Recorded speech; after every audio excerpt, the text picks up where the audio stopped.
Je suis tellement heureux parce qu'il a décidé d'effectuer un retour dans le monde de la lutte. C'était l'idole de plusieurs quand on était plus petits.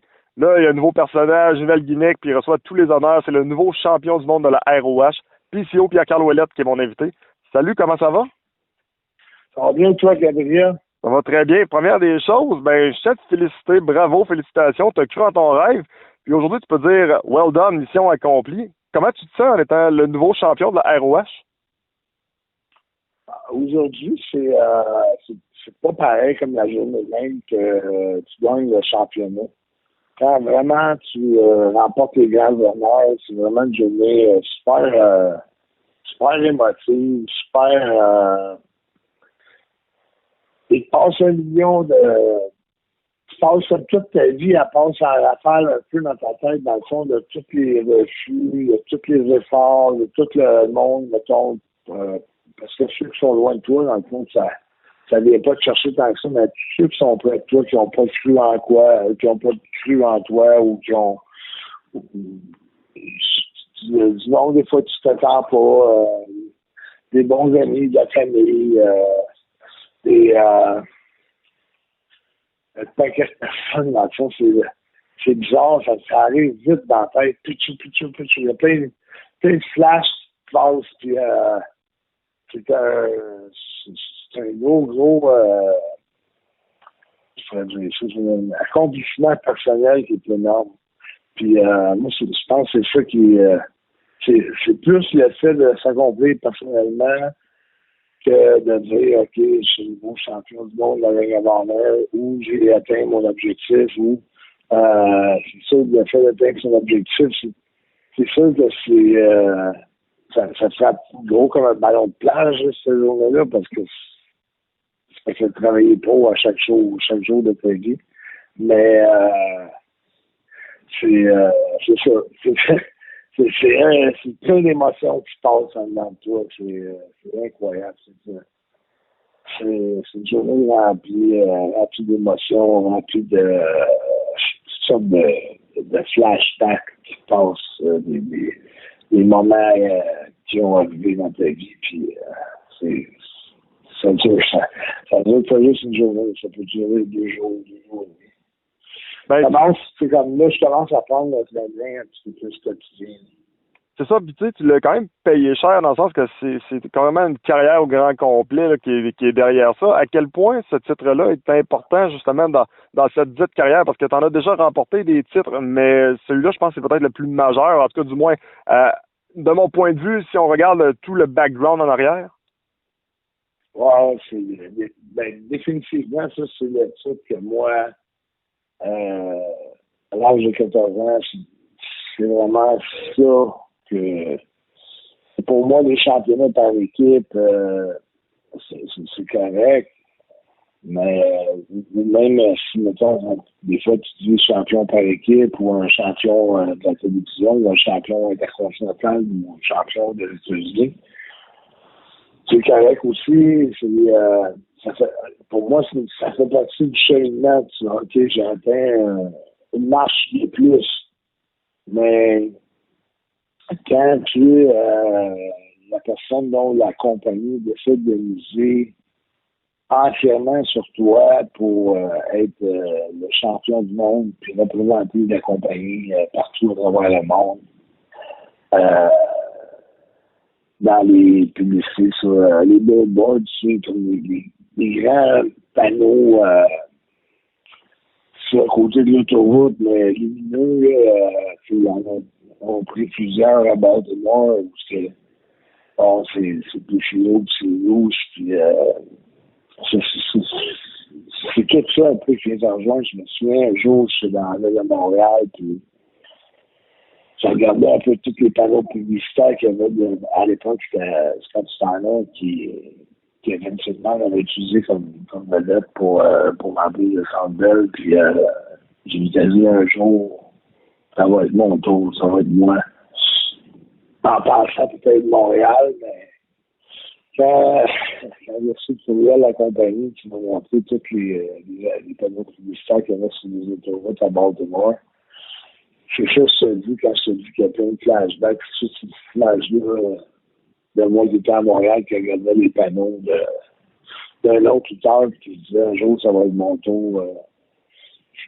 C'est ça que je disais à Destro, à Michel Roy, qui était avec moi, j'ai eu ce flash-là, peut-être une dizaine d'années, une quinzaine d'années.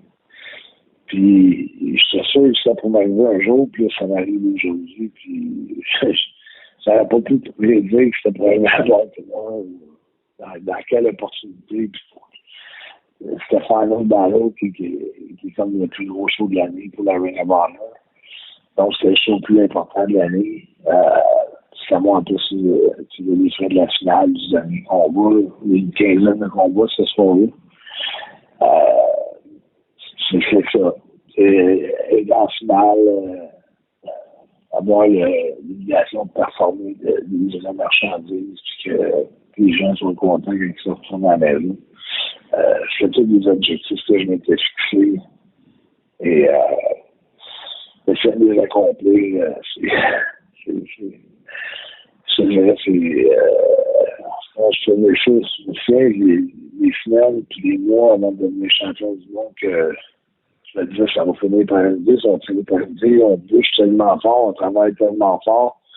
Puis c'est comme Michel Roy à Destro, qui est comme mon gérant, mon partenaire, pas mon partenaire, mais mon partenaire d'entraînement, puis mon coach.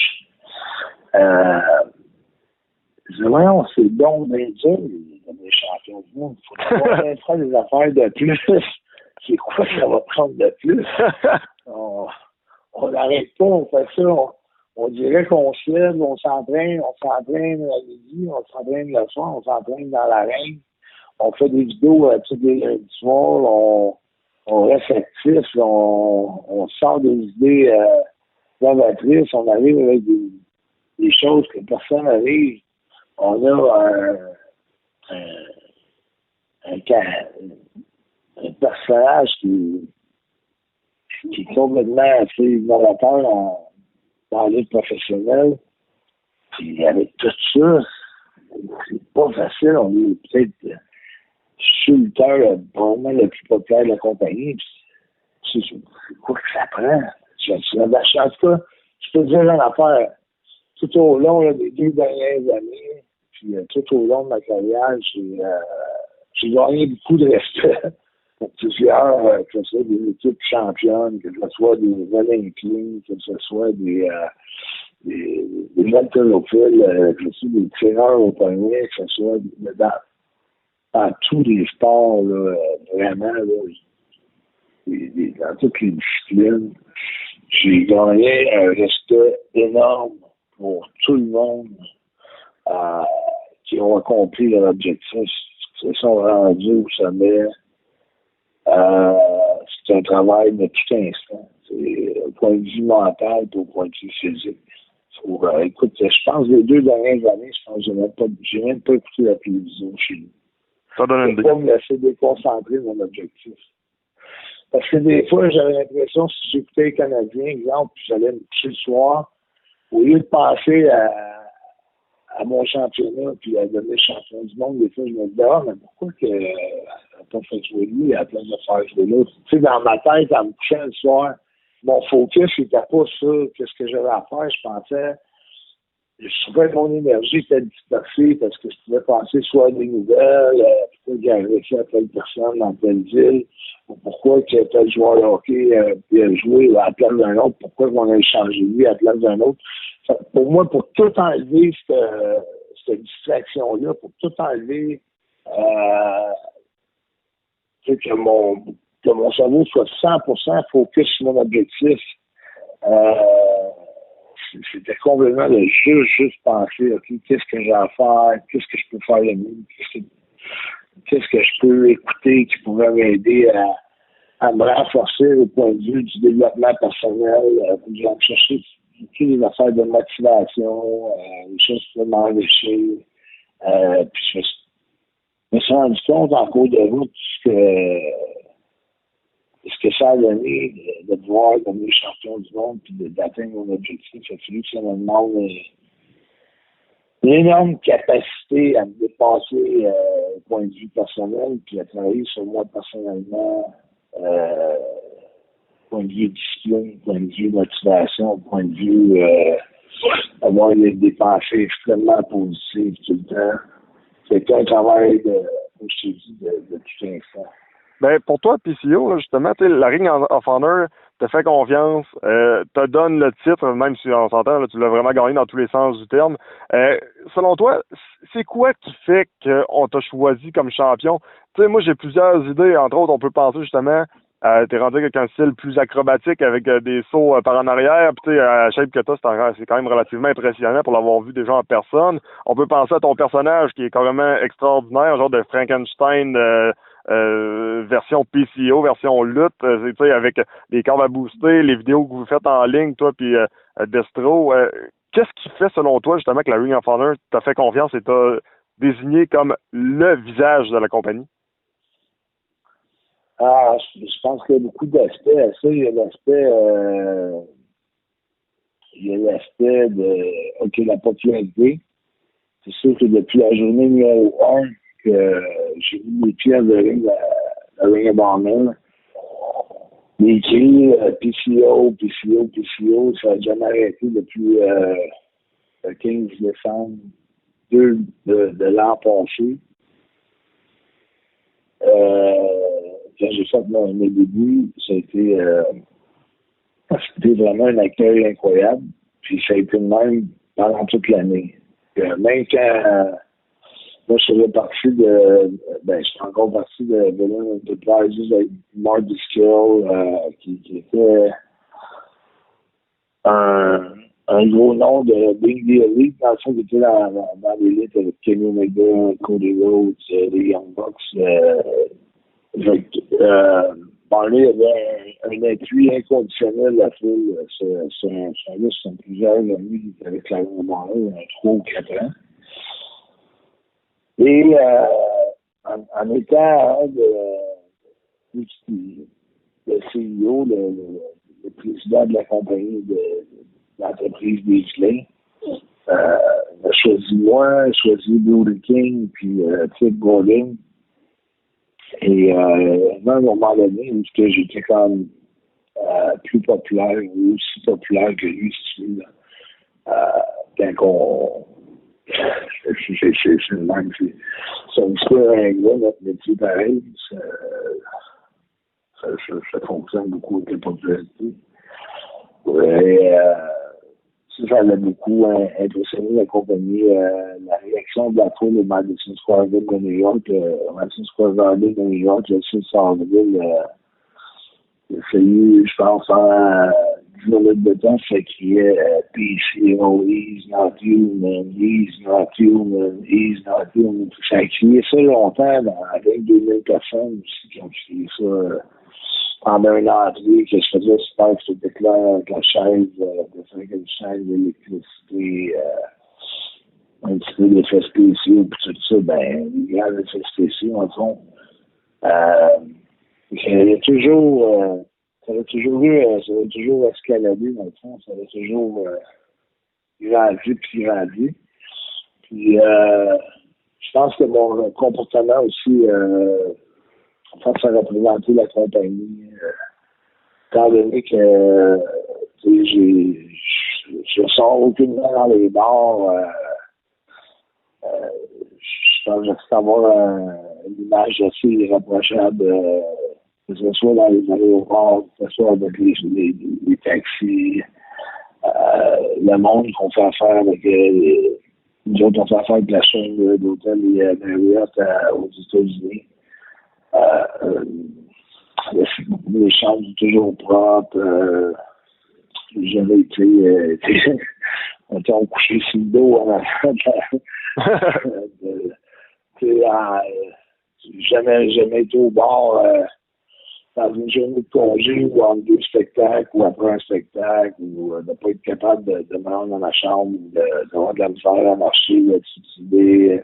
J'ai toujours représenté un exemple au mieux que je pouvais, représenter la compagnie de façon professionnelle le mieux que je pouvais. Puis aussi, j'ai eu aucune scandale, aucune chicane avec aucune personne, que ce soit au point de vue créatif, au point de vue administratif, au point de vue entre les athlètes. Je suis un gars qui essaie d'accepter les situations qui se présentent à moi le plus possible. Puis, je me souviens, que ce soit pour je me souviens quand c'était dans le Super Bowl, on avait pour un match à 6, on avait peut-être 15 minutes pour le Garden, qui n'est pas beaucoup pour 6 personnes. Et tout le monde veut paraître le mieux possible parce que c'est le Madison Square Garden à New York. Puis c'est facile dans ce temps-là de créer des chicanes ou des escarmouches entre les gens, parce qu'on est tellement de personnes à participer.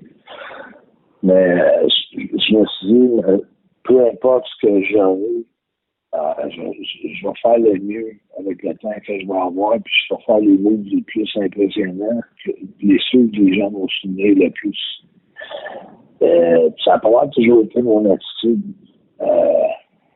Des fois, des 3 contre 3, des fois, tu as l'impression,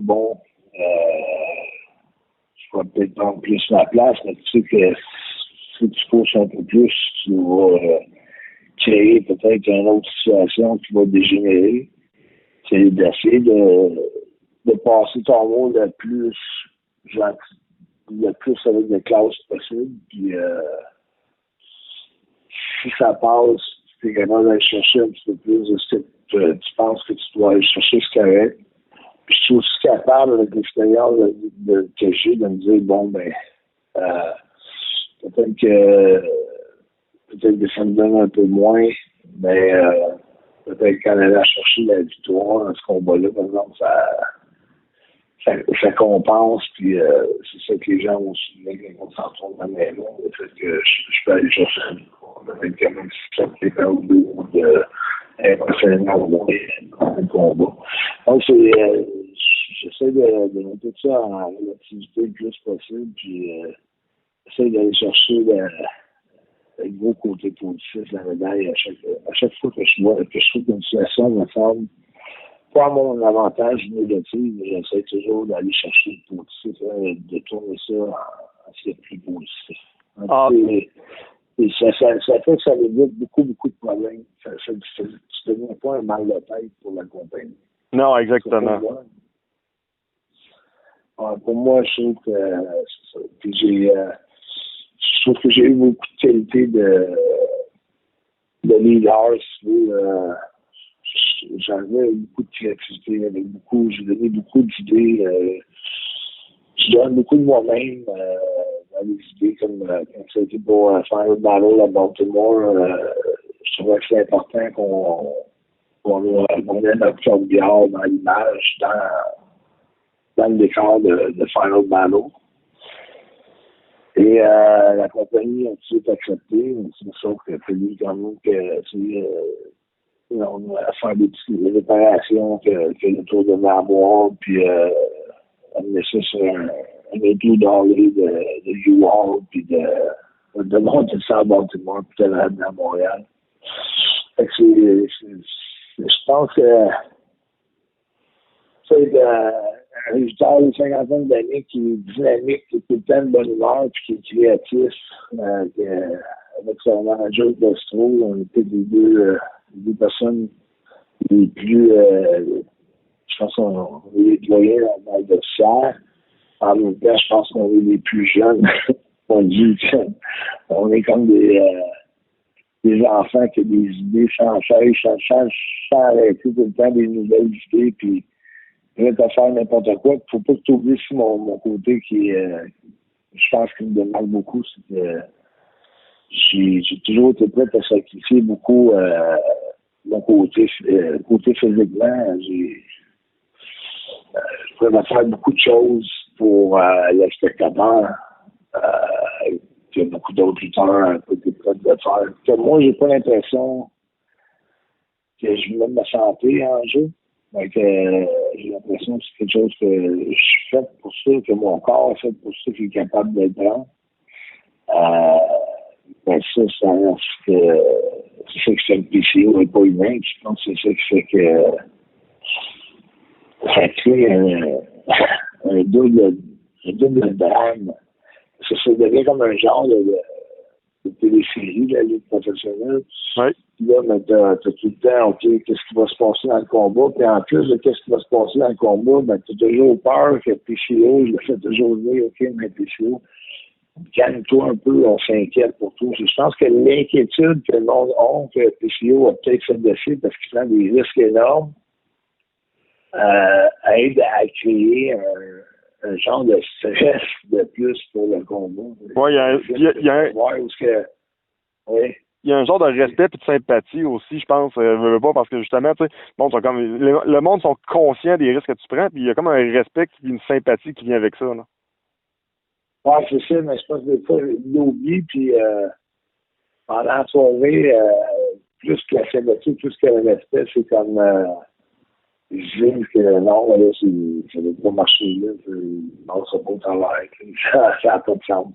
Et à chaque fois que je me relève, ça crée tout le temps un système qui est toujours plus grand, puis un respect qui est encore plus grand, qui grandit tout le temps. C'est comme un genre de cercle vicieux sur ce côté-là. Je pense que il y a plusieurs éléments, comme je disais, dans les poids lourds. George Foreman a fait un retour. Les poids lourds comme Evander Holyfield, Michael Moore, Tommy Morrison, tout le monde qui voulait faire de l'argent dans les poids lourds. Quand ils se battaient un contre l'autre, il n'y avait presque pas de bourse. Donc tout le monde s'est mis à mettre comme cible George Foreman, parce qu'il savait qu'avec George, il ferait beaucoup d'argent. Exact. Et George Foreman est devenu champion du monde à l'âge de 45 ans. C'est un haut de cette dame. Pour moi, ça a toujours été un modèle à suivre.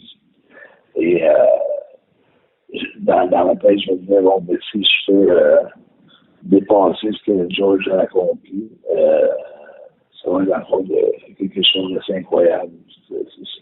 En quelques secondes, PCO.